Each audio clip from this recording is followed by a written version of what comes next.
दाता जी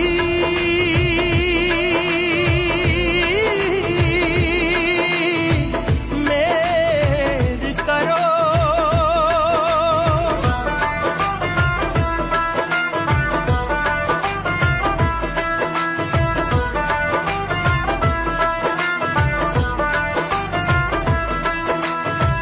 सीने दे विच उठदे ने हुण ये दर्द अवल्ले हाथ